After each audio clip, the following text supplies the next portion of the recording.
Baik, selamat pagi, selamat siang, selamat malam dimanapun Anda berada. Apa kabar Anda hari ini? Semoga semuanya dalam keadaan sehat walafiat ya. Oke, kita melanjutkan ke pertemuan 4 dalam mata kuliah pengembangan kurikulum ya. Pada kesempatan ini kita akan membahas tentang konsep pengembangan kurikulum. Oke, kita lanjut saja langsung ke materinya ya. Oke, kurikulum seperti yang kita sudah bahas sebelumnya adalah seperangkat rencana pengaturan mengenai tujuan, isi, bahan yang dipelajari serta digunakan sebagai pedoman penyelenggaraan kegiatan pembelajaran untuk mencapai tujuan tertentu, atau dalam hal ini adalah tujuan pendidikan nasional yang sudah tertera pada Undang-Undang Nomor 20 Tahun 2003 tentang Sistem Pendidikan Nasional. Jadi berdasarkan program pendidikan tersebut, siswa melakukan kegiatan belajar, artinya guru yang mengajar, siswa belajar, sehingga mendorong perkembangan atau pertumbuhan sesuai dengan tujuan pendidikan nasional yang telah ditetapkan. Jadi ada program-program yang disebut program kulikuler tersebut. Sekolah atau lembaga pendidikan merupakan tempat bagi siswa untuk berkembang. Jadi oleh karena itu, kurikulum yang disediakan di lembaga pendidikan itu, baik itu sekolah maupun lembaga pendidikan non formal lainnya, harus mampu menyediakan pengalaman belajar bagi siswanya sehingga mampu mengembangkan kompetensi siswa tersebut. Jadi kurikulum itu tidak hanya sebatas pada mata pelajaran saja ya, mungkin ini sering disalahartikan. Jadi kurikulum itu apa ya? Mata pelajarannya agama, bahasa Indonesia, matematika dan lain-lain. Namun kurikulum tidak hanya sebatas itu ya. Jadi kurikulum itu keseluruhan penunjang perkembangan siswa. Jadi keseluruhan, tidak hanya cuma mata pelajaran, bahkan kurikulum itu mengacu kepada bangunan sekolah, alat-alat pembelajaran, sarana prasarana yang disediakan di sekolah, karyawan atau tata usaha, gambar-gambar, bahkan poster pun sudah juga menjadi bagian dari kurikulum. Jadi kurikulum itu serangkaian proses. Jadi dia adalah unit besar dari penyelenggaraan kegiatan belajar ya.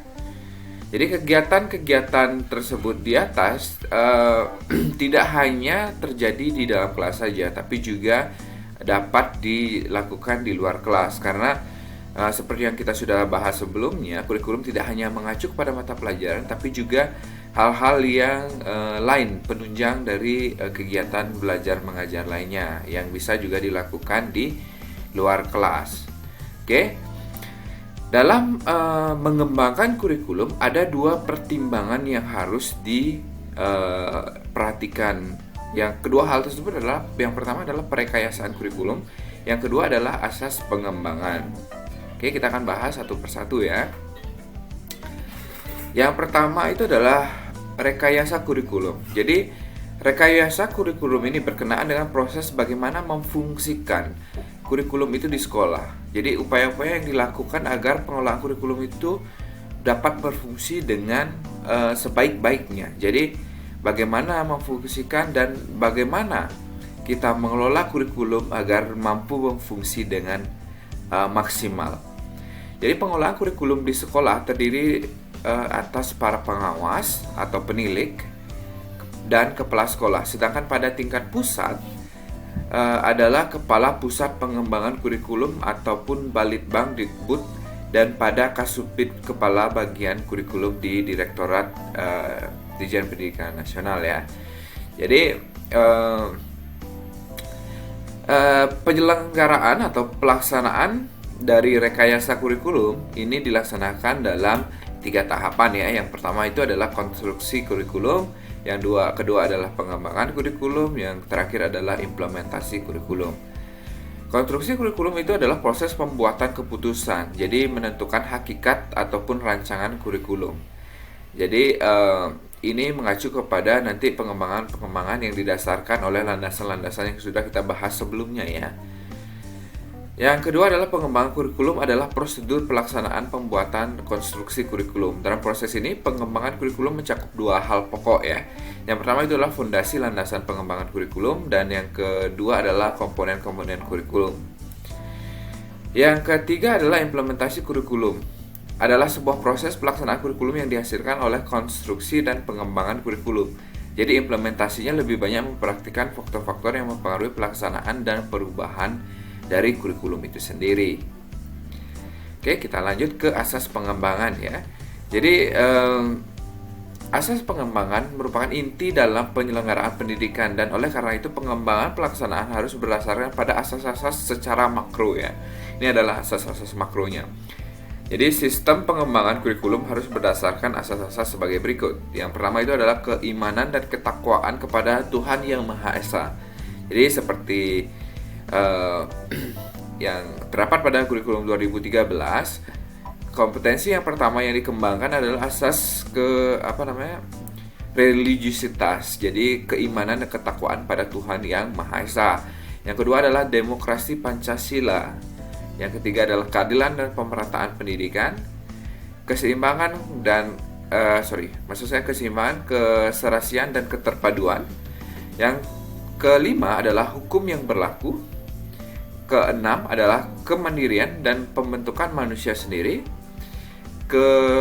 Yang selanjutnya adalah asas nilai-nilai kejuangan bangsa. Yang terakhir itu adalah pemanfaatan, pengembangan, penciptaan ilmu pengetahuan dan teknologi. Di era revolusi industri ini ataupun menyongsong abad 21 ini, peran dan fungsi teknologi kita tidak akan bisa hindari ya. Jadi tetap asas dari pengembangan dan penciptaan ilmu pengetahuan dan teknologi menjadi dasar yang tidak boleh dikesampingkan dalam hal ini. Oke, selanjutnya adalah prinsip pengembangan kurikulum. Oke, kita mengacu kepada subbab yang kedua, yaitu prinsip pengembangan kurikulum. Dalam usaha mengembangkan kurikulum, ada beberapa prinsip dasar yang harus diperhatikan agar kurikulum itu benar-benar dapat dijalankan sesuai dengan harapan. Ya kan, kurikulum itu adalah rencana ya. Jadi bagaimana rencana itu bisa diimplementasikan atau dieksekusi dengan sebaik-baiknya. Oke. Yang pertama itu adalah prinsip umum, yang kedua adalah prinsip khusus. Kita akan bahas satu persatu ya.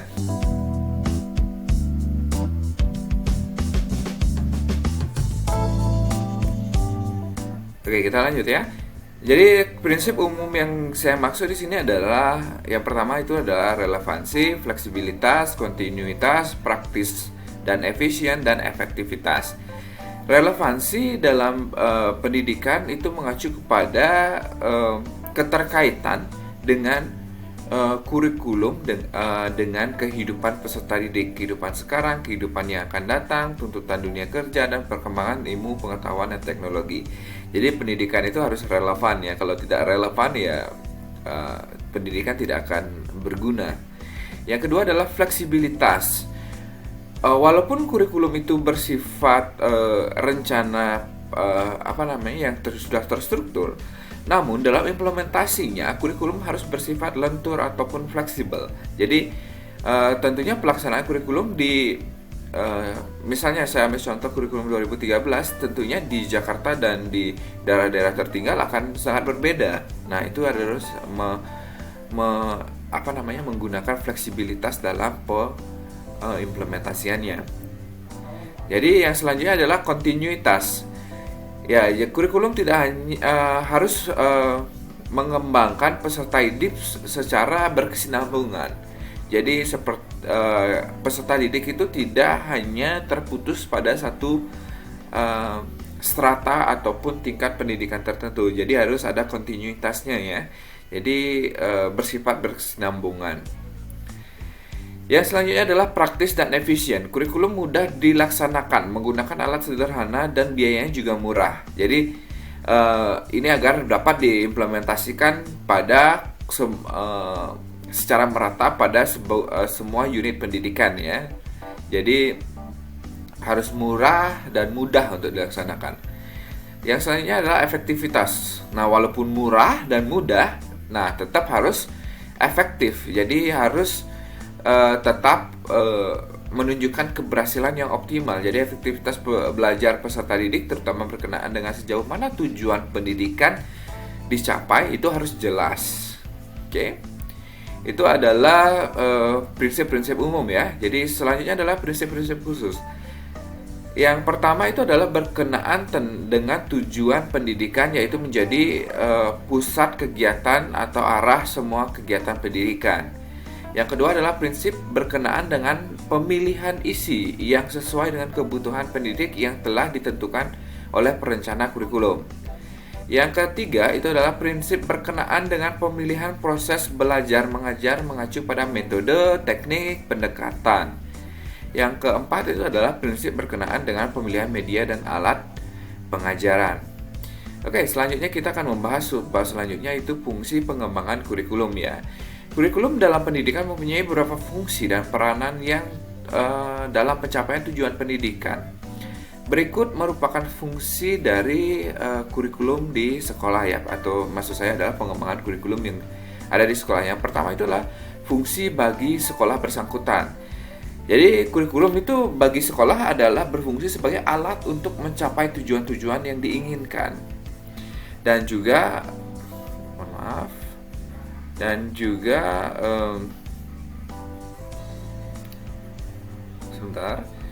juga sebagai pedoman. Jadi ini adalah